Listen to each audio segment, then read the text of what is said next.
Hi அஸ்ஸலாமு அலைக்கும். எல்லோரும் எப்படி இருக்கீங்க? வெல்கம் பேக் டு சுஜா சமையல். இன்றைக்கி நம்ம ரெசிபி என்ன பார்க்க போகிறோன்னா, அரிசி மாவை வச்சு நம்ம 2 ஸ்டேட் ஃபுட்டு தாங்க செய்ய போகிறோம். ரொம்ப ரொம்ப ஸ்பெஷலான ஃபுட்டு. இது கர்நாடகாவில் ரொம்ப ஸ்பெஷல் அக்கி ரொட்டி.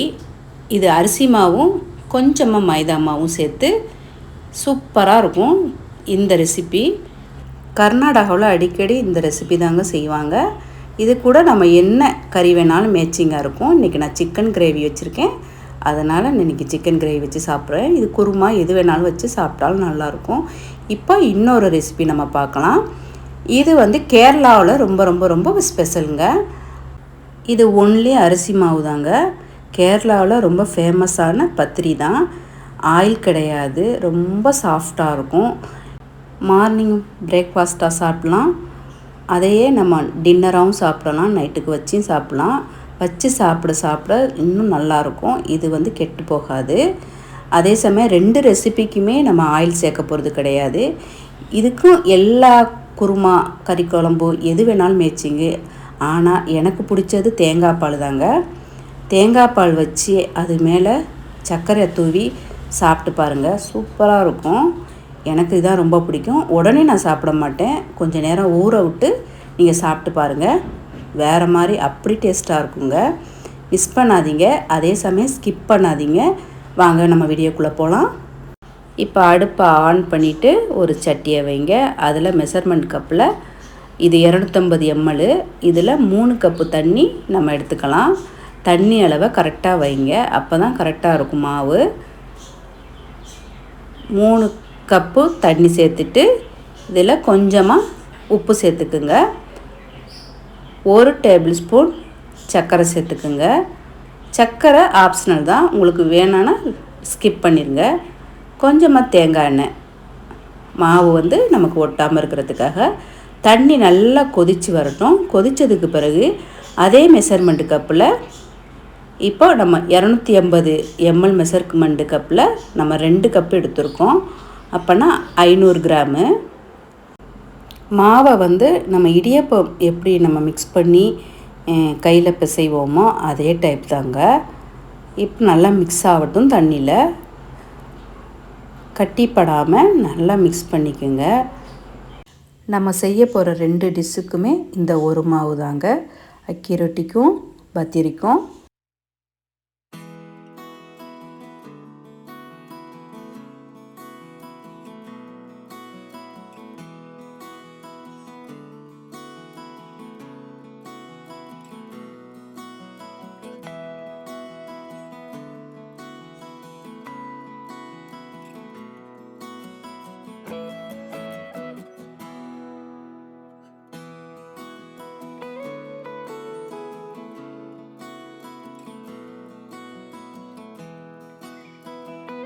ஓகே, நம்ம மிக்ஸ் பண்ணியாச்சு. இது கொஞ்சம் நேரம் வச்சு மூடி வச்சுட்டு ஆறின பிறகு கை வச்சு நம்ம பிசையலாம். இப்போ நமக்கு கை வைக்க முடியாது, ரொம்ப சூடாக இருக்குது. இப்போ அடுத்ததாக நம்ம மிக்சிங் பவுலில் மெஷர்மெண்ட் கப்பில் 250 கப்பில் நம்ம 1.5 கப்பு மைதா மாவு எடுத்துக்கலாம். இந்த மைதா மாவை நம்ம சப்பாத்திக்கு பிசைகிற மாதிரி அந்த மாதிரி பிசையாமல் கொஞ்சம் ஸ்டிக்கியாக பிணையலாம். கொஞ்சமாக உப்பு சேர்த்துட்டு நம்ம மிக்ஸ் பண்ணலாம். கொஞ்சம் கொஞ்சம் தண்ணி சேர்த்துக்கலாம். கொஞ்சம் கொஞ்சமாக தண்ணி சேர்த்து மாவை பிசையலாம்.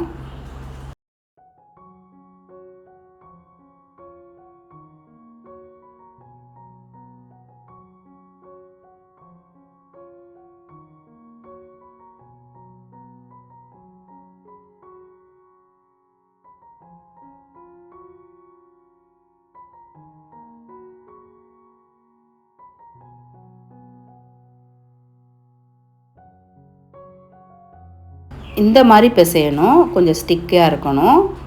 இது கூட கொஞ்சமாக நம்ம ஆயில் சேர்த்துக்கலாம்.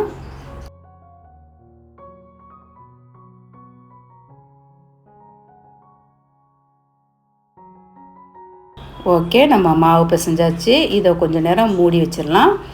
இப்போ நம்ம அரிசி மாவு ஆறி இருக்கும், அதை கை வச்சு நல்லா கொஞ்சம் பிசைஞ்சிக்கலாம். கொழுக்கட்டைக்கெலாம் நம்ம பூர்ண கொழுக்கட்டைக்கு பிசைகிற மாதிரி நம்ம ஒன்று சேர்த்து இந்த மாதிரி ஒரு கிண்ணத்தை வச்சு இந்த மாதிரி நல்லா ப்ரெஸ் பண்ணிக்கோங்க. அப்போ கையில் வச்சு பிணையிறப்ப நமக்கு ஈஸியாக இருக்கும்.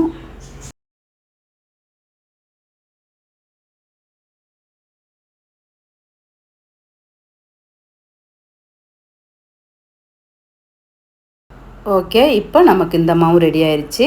கையில் கொஞ்சமாக ஆயில் சேர்த்துக்கிட்டு ஒரு பால் ஷேப்பில் நம்ம உருட்டிக்கலாம். கொஞ்சம் பெருசாகவே எடுத்துக்கோங்க உருண்டை. இந்த உருண்டை நம்ம பெருசாக எடுத்துக்கலாம். அதையே நம்ம மைதா மாவில் இதில் பாதி உருண்டை எடுத்தால் போதும். இருங்க நான் காட்டுறேன். இங்கே பாருங்கள், வெடிப்பு எதுவும் இல்லாமல் இந்த மாதிரி இருக்கணும் மாவு பதம். சாஃப்டாக இருக்குங்க.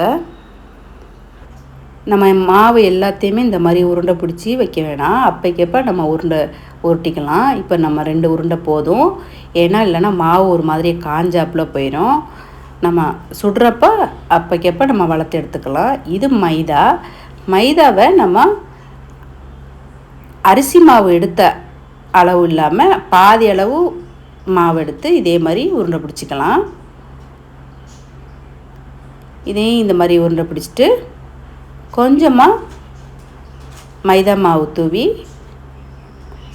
ஃபஸ்ட்டு நம்ம மைதா மாவை வளர்த்துக்கலாம். மேலே உள்ள கோட்டிங் வந்து நமக்கு மைதா. ஸோ அதனால் நமக்கு மைதா மாவை தான் ஃபஸ்ட்டு வளர்க்கணும். கொஞ்சம் கவனமாக பாருங்கள், ஸ்கிப் பண்ணால் புரியாது.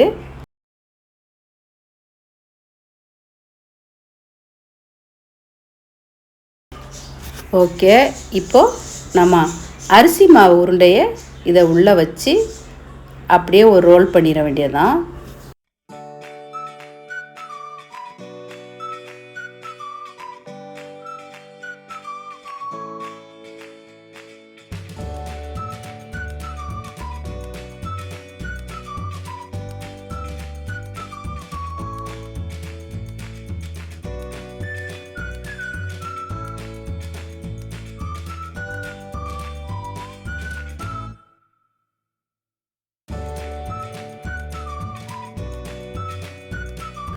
இப்படி ரோல் பண்ணி நம்ம சப்பாத்திக்கு வளர்க்குற மாதிரி நல்லா வளர்த்தணும். ஆனால் திக்காக இருக்கக்கூடாது, மெல்லிசாக இருக்கணும். மாவு கனமாக வளர்த்துறாதீங்க, ரொம்ப லேசாக இருக்கணும். இந்த மாதிரி நல்லா லேசாக வளர்த்துட்டு பார்க்குறதுக்கு அழகாக இருக்கணுன்ட்டு நான் இப்போ இந்த மாதிரி ஒரு மூடி எடுத்து ரவுண்ட் ஷேப்பில், நீங்கள் இப்போ நான் வீடியோக்காக இந்த மாதிரி பண்ணுறேன். நம்ம நார்மலாக செய்கிறதா இருந்தால் அப்படியே நம்ம சின்னதாக மாவை உருட்டி நம்ம அடுப்பில் போட்டு எடுக்க வேண்டியதான். இது பார்க்குறதுக்கு ரொம்ப அழகாக இருக்கும்.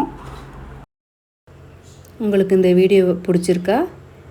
பிடிச்சிருந்தா லைக் பண்ணுங்கள், ஷேர் பண்ணுங்கள், சப்ஸ்கிரைப் பண்ணுங்கள். எப்படி இருக்குன்னு கமெண்டில் சொல்லுங்கள். இப்போ நீங்கள் பார்த்துக்கிட்டு இருக்கிறது கர்நாடகா ஸ்பெஷல் அக்கி ரொட்டி தான். நம்ம இதை சுட்டு எடுத்ததுக்கு பிறகு கேரளா ஸ்பெஷல் பத்திரி, அது நெக்ஸ்ட்டு நான் எப்படி செய்கிறதுன்னு சொல்கிறேன். இப்போ நம்ம அக்கி ரொட்டியை எப்படி செய்கிறதுன்னு பாருங்கள். அதே போலயே நம்ம மைதாவை வளர்த்துட்டு அரிசி மாவு நடுவில் வச்சுருந்துட்டு இந்த மாதிரி நம்ம எடுத்து வச்சுக்க வேண்டியதுதான். இப்போ வாங்க, அடுப்பை ஆன் பண்ணி ஒரு தோசை டவா வைங்க. அதில் சூடு நல்லா ஹை ஃப்ளேமில் வச்சு சூடு ஆனதுக்கு பிறகு இந்த மாதிரி திருப்பி போடுங்க. இந்த மாதிரி டஃப்னு கிளம்பும். அதாவது நம்ம லோ ஃப்ளேமில் வைக்கக்கூடாது, மீடியம் ஃப்ளேமில் வைக்கணும், ஹை ஃப்ளேமில் வைக்கணும். இப்படி மாற்றி மாற்றி நம்ம கருவிடும். அதனால் நம்ம அப்படி லோவும் ஹையும் வச்சு எடுக்க வேண்டியதான். அவ்வளோதாங்க. சுட்டு எடுக்கிறது ரொம்ப ரொம்ப ஈஸி, டக்குன்னு குக் ஆயிரும். இந்த மாதிரி நம்ம ஆறின பிறகு ரொம்ப சாஃப்டாக இருக்கும் சூடாக இருக்கிறத விட. இது போல் நம்ம எல்லாம் சுட்டு எடுத்துக்கலாம். இப்போ நான் செஞ்சிருக்கிற அளவு வந்து ஒரு 5 பேர் இல்லை 6 பேர் சாப்பிடலாம். உங்களுக்கு எவ்வளோ வேணுமோ அதுக்கு தக்கன நீங்கள் மாவு சேர்த்து நீங்கள் இந்த மாதிரி சுட்டு எடுத்து செஞ்சு சாப்பிட்டு எப்படி இருக்குன்னு சொல்லுங்கள். அப்படி சூப்பராக இருந்துச்சு. இந்த வீடியோ உங்களுக்கு பிடிச்சிருந்தால் லைக் போடுங்க. அவ்வளோதாங்க, நமக்கு சூப்பரான அக்கி ரொட்டி ரெடி ஆயிடுச்சு. இப்போ நம்ம நெக்ஸ்ட்டு கேரளா ஸ்பெஷல் பத்திரி பார்க்கலாம்.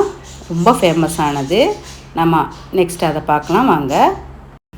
இப்போ நம்ம அதே இடியப்ப மாவை கொஞ்சமாக தூவிட்டு நம்ம பிசைஞ்சு வச்சுருக்க இடியப்ப மாவு இருக்குல்ல, அதை இந்த மாதிரி உருண்டை பிடிச்சி அதே போல் வளர்த்துக்கலாம்.